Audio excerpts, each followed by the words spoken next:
성부와 성자와 성령의 이름으로. 오늘 복음 말씀에서 바리사이파 사람들은 예수를 어떻게든 트집 잡아서 올가미에 씌우려고 궁리를 합니다. 궁리 끝에 몇 사람을 보내서 의견을 묻습니다. 세금을 바치는 것이 옳은지 옳지 않은 것인지에 대해서 묻자 예수께서 그들의 간악한 속셈을 알아채시고 어째 나를 속을 떠보냐고 말씀하십니다. 예수님을 어쨌건 진퇴양난의 상황으로 몰아붙이는 모습입니다. 만약에 세금을 내라 하면은 그것은 하나님의 사람으로 믿고 따르는 사람들이 큰 실망을 안겨줄 것이고, 내지 말라고 하면 로마에 저항하는 선동 세력이 되기 때문입니다.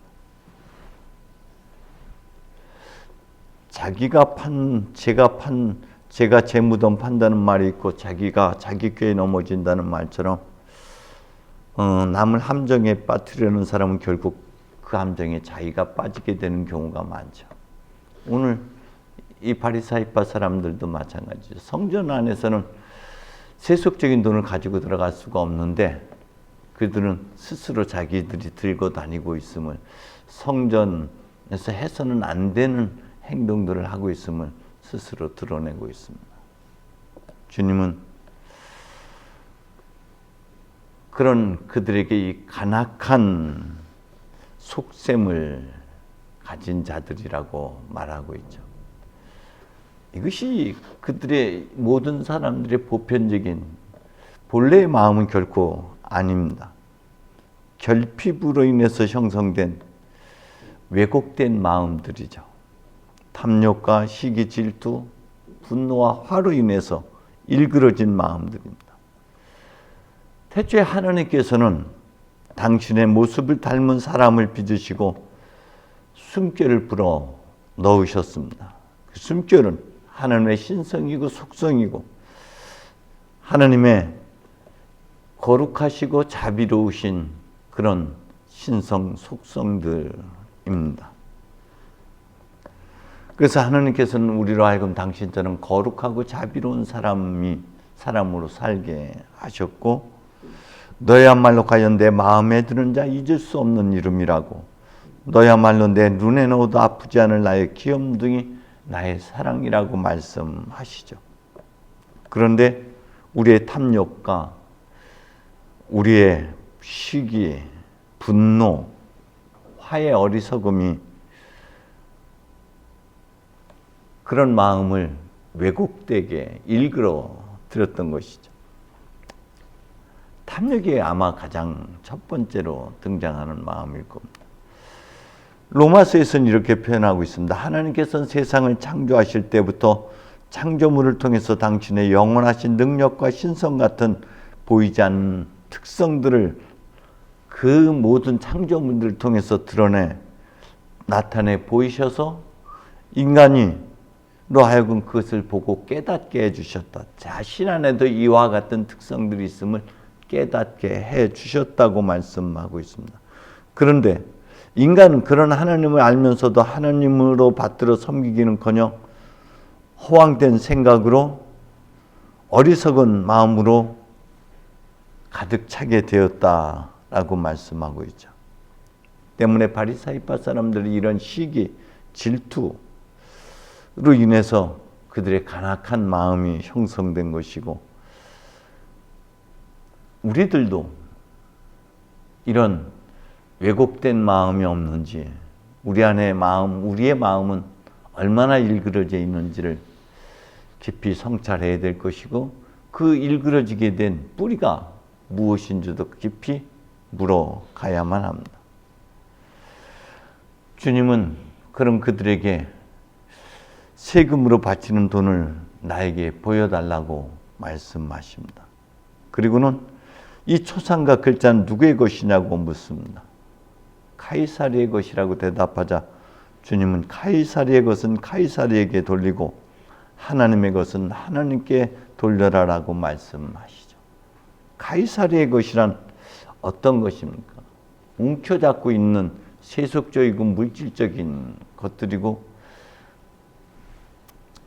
욕망과 탐욕으로 인해서 형성된 시기, 질투, 분노의 어리석은 마음들이고 허상공상, 망상들이 아닌가 싶어요.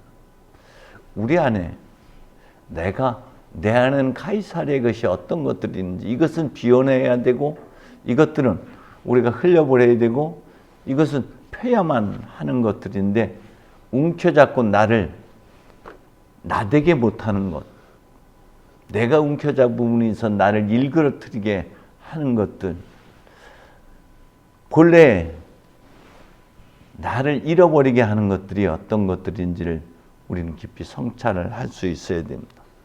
하나님의 것은 어떤 것들일까요? 존재하는 모든 것들은 다 하나님의 것이라고 말할 수 있습니다.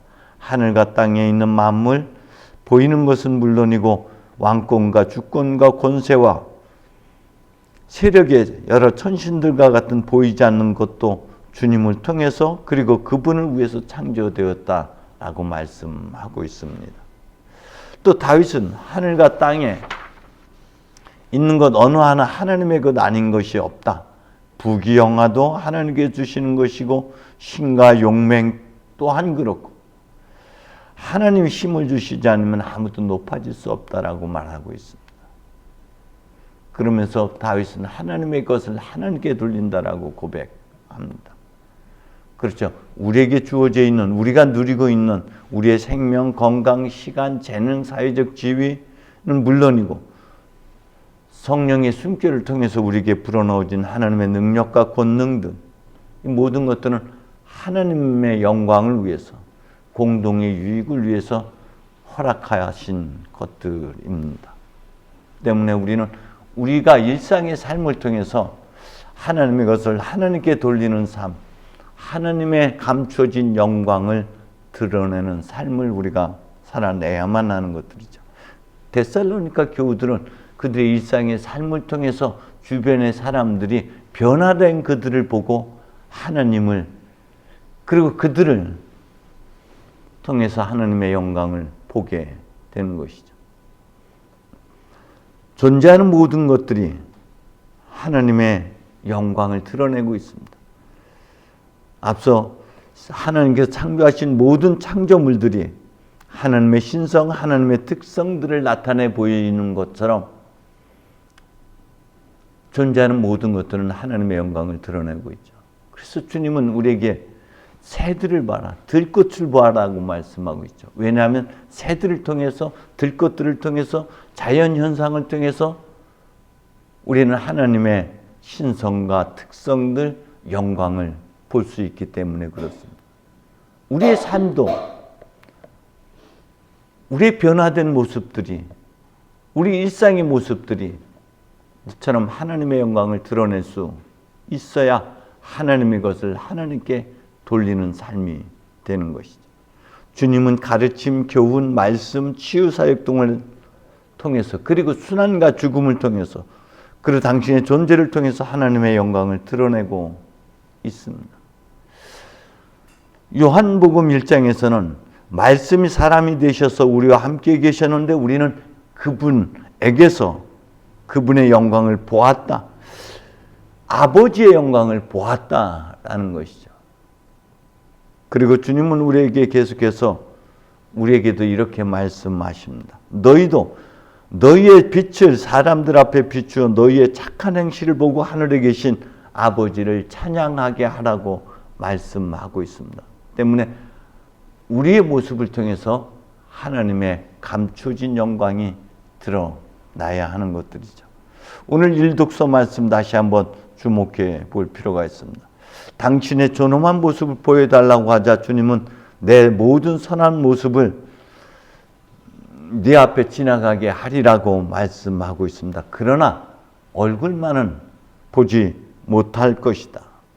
나의 뒷모습은 볼 수 있어도 내 얼굴만은 보지 못할 것이라고 말씀하고 있죠. 여러분, 하나님의 뒷모습은 무엇이고 하나님의 얼굴은 우리에게 어떤 의미로 다가올까요?